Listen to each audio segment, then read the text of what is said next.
இது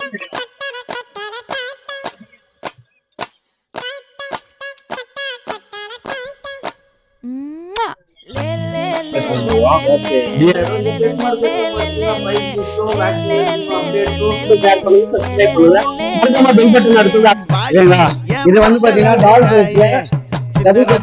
விளையாட்டுல இருக்கு. இப்ப வந்து டாப் குவாலிட்டில வந்து லேப்டாப் அப்படி இருக்கு.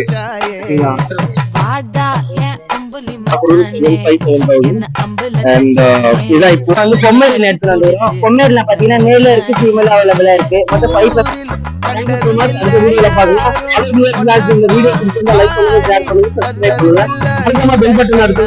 நான் போடுற வீடியோ